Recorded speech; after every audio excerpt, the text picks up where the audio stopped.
Welcome back, another Boomer TV. I'm Paul Poteet. And I'm Julie Patterson. We're so glad that you found us and that you're tuned in to today's episode. It's going to be fun. Julie, we're starting at the top of my head. Yes, I know, this hair. Where did it come from? How did you grow it? This new angle to the face we like.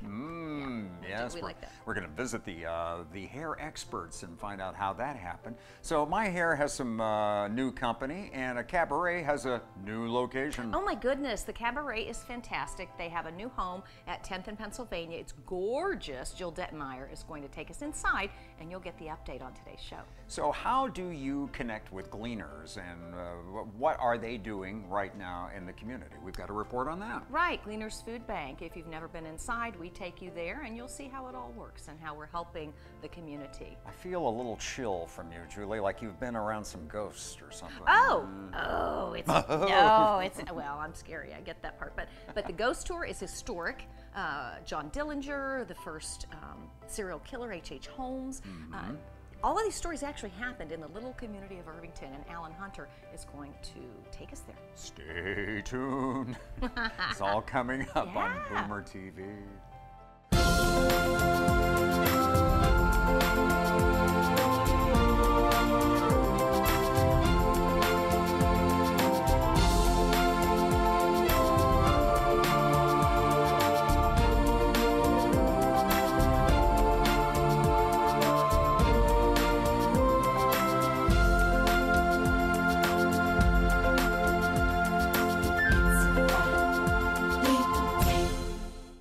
Boomer TV is made possible with support from Westport Homes, dedicated to building homes for every chapter of life, with plans and details that match customers' specific needs and style.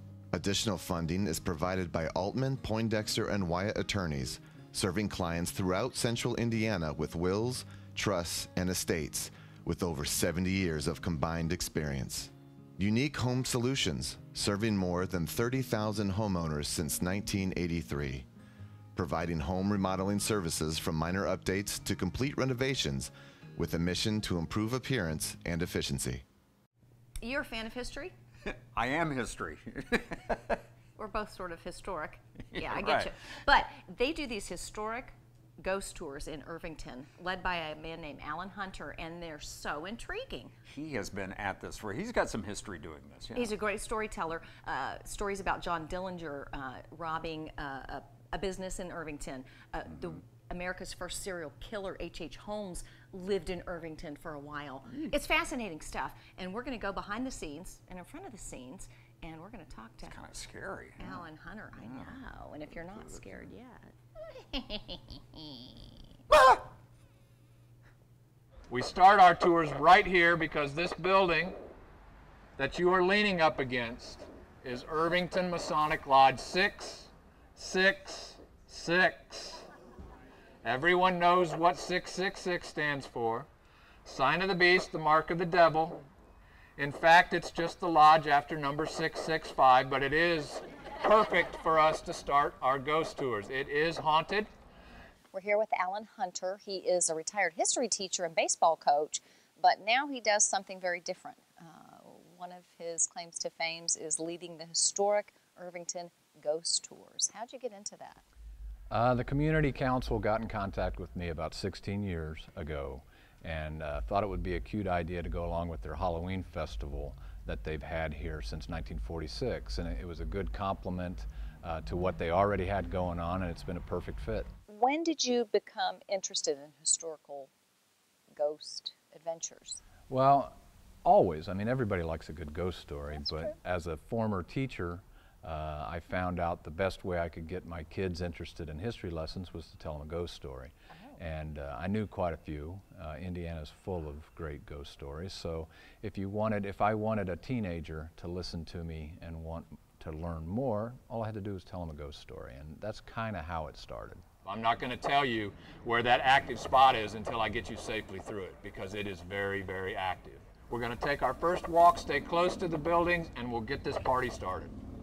So what will we see and hear on tonight's tour?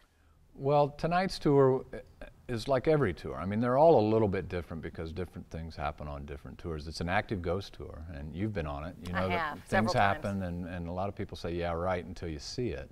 But you never really know what's going to happen. But it's, you know, I'm an ex-history teacher. It is a history lesson disguised as a ghost tour. But it's fun. You know, we're going to stop, and the places on our ghost tour, you've heard the names. You know, if you're looking for somebody's great aunt or grandfather, they're probably not going to be on this ghost tour. No. These are names that you can look up that you've heard before. You know, they're names right out of the history books. One of your stories involves a man who is believed to be the very first serial killer, H.H. Holmes. Tell me about him. Absolutely. His Christian name, if you can actually use that, is Herman Webster Mudgett. He was a University of Michigan Medical School graduate, a doctor. They believe he killed over 200 people. He admitted to killing 27. So he was America's first serial killer. The term didn't even exist then. They called him an arch fiend. And he was the sensation of his day. He was not a nice fellow. There are thoughts that H.H. Holmes could also have been Jack the Ripper. Isn't that interesting? Yes. We have a very good friend that I've known for years by the name of Jeff Mudgett. In fact, we had him here last year for the last weekend of tours, on tours. And he believes that he's constructed a timeline to where Holmes could have been Jack the Ripper. And if that's the case, if you want to believe that timeline, then not only did America's first serial killer walked through Irvington, but Jack the Ripper walked through Irvington. There were several bad men who came through Irvington, and one of them was a famous bank robber. Yes, America's first public enemy #1, John Dillinger, came through here. He spent time here as a youth. He was born on Mass Avenue. He used to like to drive his motorcycle up and down Irvington streets and annoy the populace. And you've walked the tour. You can see that they're perfect for bikes. They're windy, they're tree-lined. So he spent a lot of time here. He came through. One of his first jobs was at the old Dufour's, the Lincoln Square Pancake House. He knocked that over just before he became John Dillinger. There are other people. So robbed him. Robbed him, exactly. And there's a funny story about that robbery that I tell on the ghost tours, but you have to come out and hear it. So do you have a favorite story that you tell on the tour, or a most compelling story that you tell? My favorite story would be Madge Oberholzer, and you've heard that story. Yeah. Madge was 28 years old. She's a murder victim here in Irvington. Very beautiful young girl who died a tragic death here that had national implications. And she literally died in her family home right here in Irvington. And the nice thing about Madge's death, if there is a silver lining, is that her death resulted in the death of the KKK, which at the time was big in Indiana. And when she died, it was never the same, and it pretty much destroyed the KKK. Ellen Hunter, you're a very good storyteller. We appreciate your time, and we're looking forward to tour after tour after tour. Thanks for being on Boomer TV. Thanks for having me. All right. And I'm Julie Patterson for Boomer TV. Life is a Cabaret. You've heard that before. Old right? chum, yes. Have you ever seen the local Cabaret? You know, I don't think I have. So I'm interested in this story because I want to learn more about They've been around for years and years. I've seen them probably in 4 different venues. But now they have a designated space. So they can kind of spread out now. Yeah, the Arts Council teamed with the Cabaret, and you're going to see this new space, and Jill Dittmeyer takes us there. We both share the same blood. We both have the same mind. In time, we've had so much to share. The Cabaret has a new home in downtown Indianapolis. Let's go take a look. There's the title, and get ready to be wowed. And speaking of being wowed, she's always working, she's always busy. She's the artistic director, the CEO, Shannon Forsell. Hello. Welcome to Shannon's home. Thank you. It's great to have you here. Welcome to the Cabaret. Well, and this is you. I mean, she does it all here, and it's paying off because look at this new place. This is absolutely stunning, Shannon. We love it. Thank you so much. And unlike some of the other places that you've been in the Athenaeum, you've been into the Columbia Club, you kind of got to design this a little bit the way you wanted it to be. We did, and you know, we were lucky because we've been in so many places. We tried to take the best of each of those places and say what were the things we loved about each of those places and put them into this. And we were so excited because we've been in other places where we're putting a cabaret in a space that wasn't for cabaret. Now we have a space that's made just for cabaret with amazing sound, lights, and atmosphere. Amenities. Obviously, Yes. the welcoming point when you first walk in is this beautiful bar. I don't remember a beautiful bar like this in any of the other places, Shannon. Yes, this is our fantastic, this is the Glick Bar, and it's super glamorous, which is exactly what we wanted. And they make amazing craft cocktails when they're at this bar during shows on the weekends. But as we walk into the room, and this is the other part about a cabaret theater, the design and the layout is really very important, isn't it? Absolutely. For that style. Absolutely. And you know, one of the things that's hard to find in downtown Indianapolis is a room that doesn't have columns. And because a lot of columns and pillars, then they ruin the sight lines for a lot of different folks. So we're excited about this space because there is not a bad seat in the house. You're within feet of the artist, no matter what seat you're in. And so the views are fantastic. If they're not familiar, what is cabaret theater? What makes it different than any other theater or musical performance? Right. So in a nutshell, cabaret, this is actually Isaac Mizrahi, who's performing this weekend. He put it really perfectly. It's theater with liquor. Well, and so that's why they have the bar. It is a cross between a theater experience and a nightclub experience. So you're in this wonderful nightclub setting where you're having craft cocktails, food, you're with your friends, you're sitting at a table instead of in a row of seats. But then you're seeing something very theatrical that's meant to be a show. And it's very close. You're very personal with folks. They get really personal. And so you end up feeling like you're seeing a Broadway star, but then they are singing in your living room and you're getting to know them as a person. By the end of the night, everyone feels like they're a friend.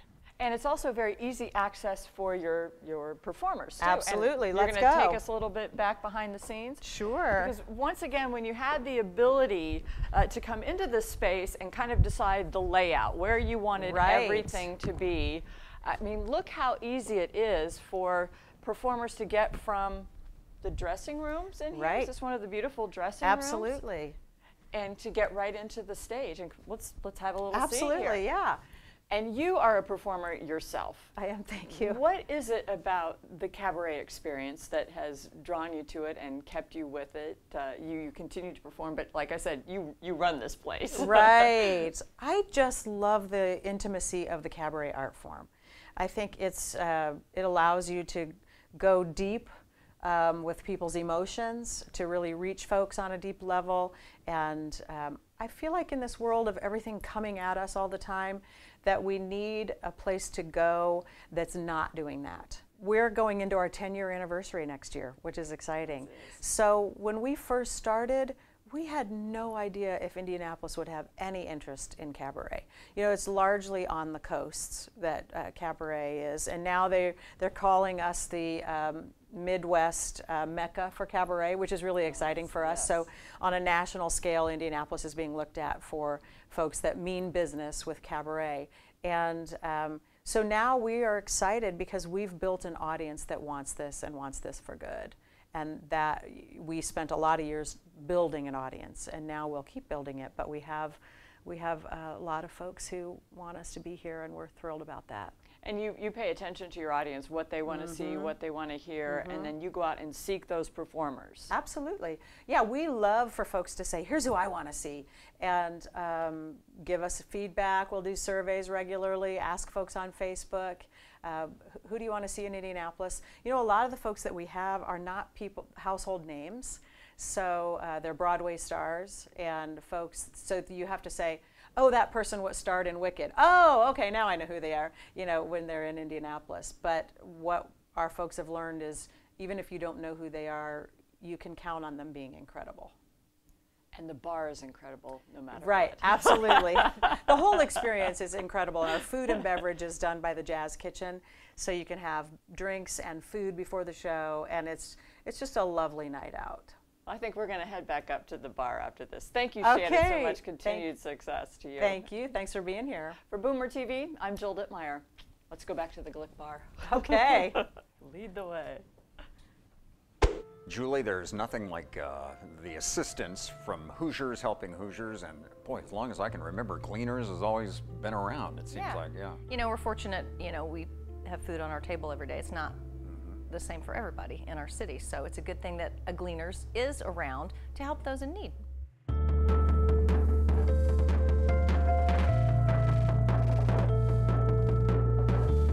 Tell me a little bit about what you do on a day-to-day basis, and possibly what's your annual vision or goal that you guys work towards. So Gleaners actually runs 4 parallel operations. The traditional food bank is the one most people know, where we act as the wholesale distributor and in some cases direct provider of food to the food insecure across about a third of the population of Indiana in 21 counties. But we also are a produce distribution center operator for 39 food banks across 7 Midwest states. We also act as a natural disaster response site for Feeding America, one of about a dozen food banks around the country that when a hurricane hits in Texas or Florida, some such, we consolidate the response, food and non-food, and then dispatch that from here. And we also are a storage site for FEMA as part of that role. And then our 4th role is we're a contract reclamation center for Kroger stores in Indiana and Illinois. So 4 operations in parallel, the best known being the food bank role. Most likely we may have some Boomer viewers out there that have unique skills that aren't necessarily about walking food into Gleaners, and they are on a more higher level like an accountant or something like that, that you would, I'm sure, welcome with open arms to come and serve. Absolutely. And increasingly we're looking at volunteer opportunities off-site. You know, historically, for example, as we had mobile pantry vehicles that would go out and serve in rural counties or places where we don't have enough brick and mortar pantries, it would be up to that host organization, or maybe only partially up to Gleaners, to find enough volunteers to distribute at that church parking lot at the rural edge of a county somewhere.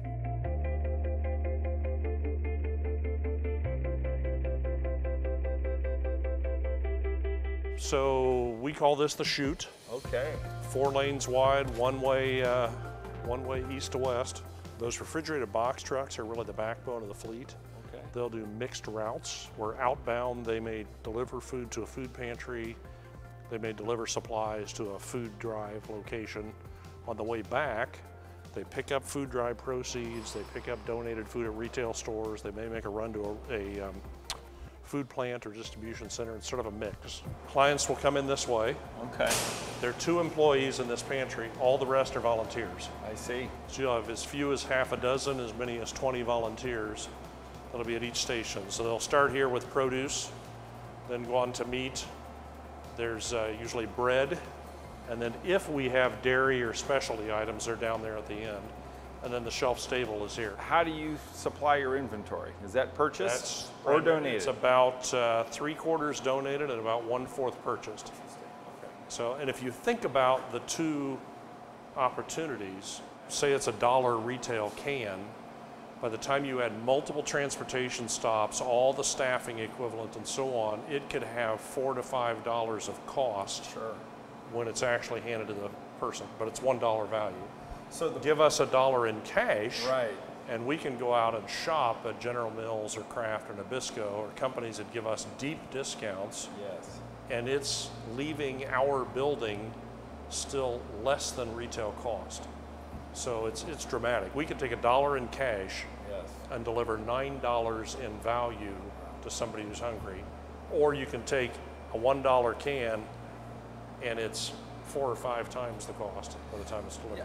I never thought of that. So we are pushing, obviously, Cash fund donations, drives, yes. not food drives. Right. So if you really want to help and you want to make your money go further, yes, let's just write a check instead of going through the trouble of Yep. transferring food. So Right. boy, that's something I never thought of. Yeah.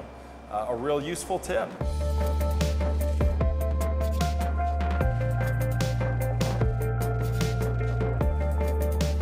Actually, somewhat unusual that a food bank would have its own pantry, but also even more unusual, and this is a test, where our friends at St. Vincent have put in a clinic. Wonderful. Oh, that's great. So when people who can't afford to buy food come in here, they're typically skipping medical care or other things as well. Sure. They can get free care through St. Vincent.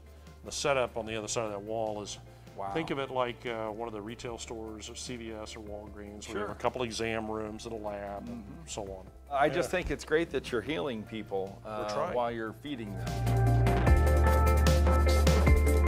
So every Friday Okay. at 248 schools across our 21 counties, 9,000 and 9,400 backsacks are distributed to kids so they can eat over the weekend between school lunch Friday and school breakfast Monday. So you'll see there's a mix of items. Hi guys. It's How got are a you? it's got a mix of protein and so on in there. It's not meant to be full meals all weekend, but a supplement.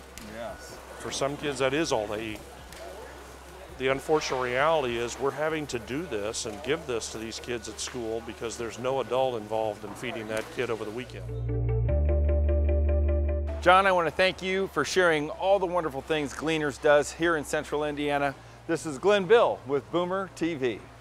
So you've had some work done. We established that. Yeah. First episode of our new season. I've had some work done.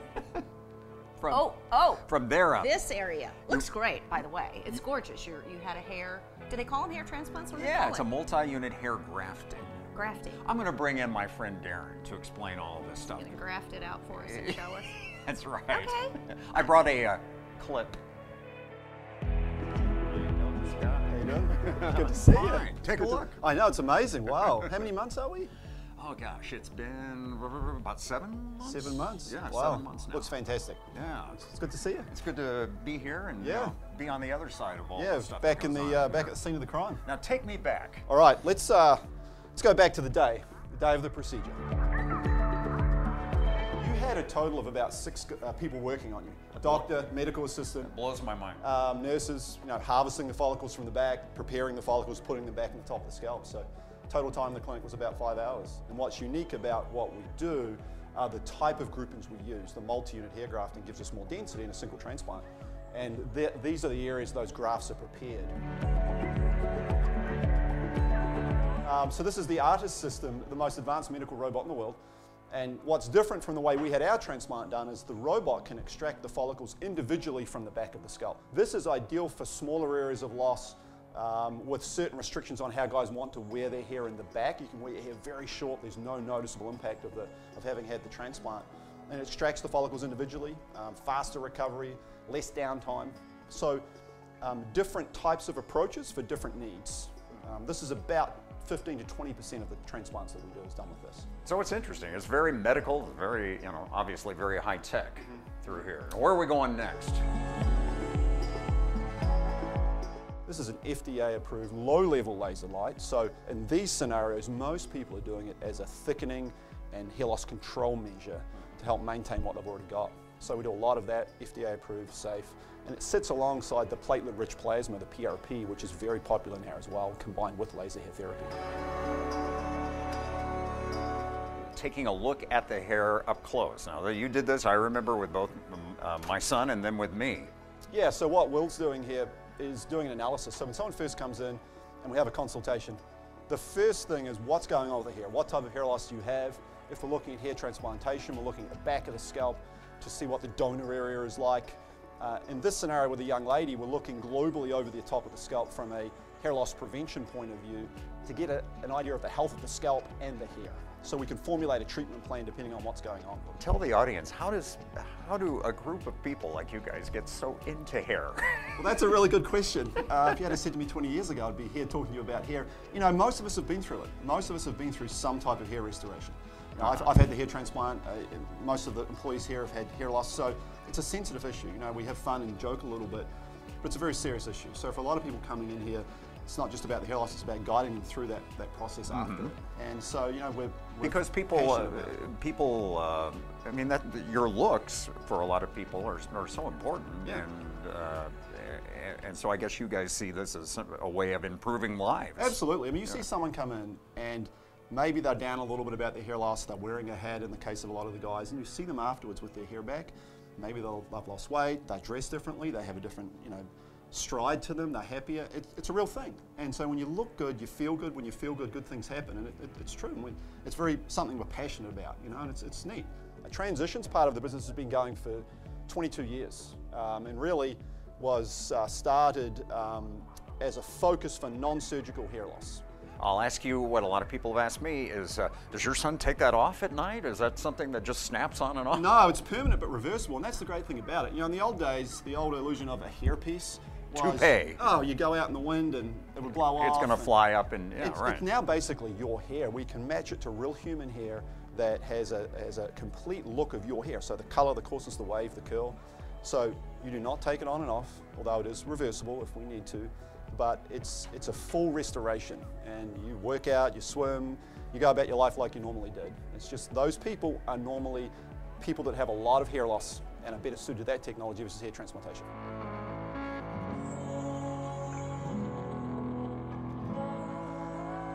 Look at that VIP page. Yeah, on your website, there's a whole page of me. Yeah, so as you know, we've tracked your progress via videos and pictures on the VIP page, which is fun. That's right. Me and Baxter are on You and Baxter? Yeah. Thank you, Paul. So the good thing about the VIP page, from an educational point of view, and this is what we've tried to do is educate people before they come in, is the videos show you what to expect, both from a regrowth point of view and right after the procedure point of view. And we videoed the procedure as well, so the day of the procedure is there, talking about hairline design and all that kind of stuff. So, you know, there's a number of those VIP pages on there, and you know, you're the man at the moment. So it's a lot of fun. I tip my hat to you. I don't even have to wear a hat anymore. Thank you. For Boomer TV, I'm Paul Poteet. We did it again. Well, Jason did it and Mary Pat. They're behind the scenes people. And all of our they make it all happen, actually. All of our reporters did it again. Right. They're fantastic. We both reported one story. That's true. Whew, we're exhausted. Yeah, we hope that you enjoyed today's episode. We've got another one headed your way, of course, next Sunday morning right here on WFYI. So be tuned in for that. See you then. Okay. Bye. For more all things Boomer, just visit our website. That's indieboomer.com. Indie Boomer connects TV, magazine, and radio. It contains useful information for baby boomers all over the Indianapolis metropolitan area. And you can like us on Facebook and follow us on Twitter and Instagram. Pick up Indie Boomer magazine at most Kroger stores and libraries. Look for us all over Indy. Listen to Boomer Radio every Saturday afternoon at 4:30 p.m. on Freedom 95 with a rebroadcast Sundays at 7:30. Indie Boomer, for the next chapter of your life. Boomer TV is made possible with support from Westport Homes, dedicated to building homes for every chapter of life, with plans and details that match customers' specific needs and style. Additional funding is provided by Altman, Poindexter, and Wyatt attorneys, serving clients throughout central Indiana with wills, trusts, and estates, with over 70 years of combined experience. Unique Home Solutions, serving more than 30,000 homeowners since 1983. Providing home remodeling services from minor updates to complete renovations with a mission to improve appearance and efficiency.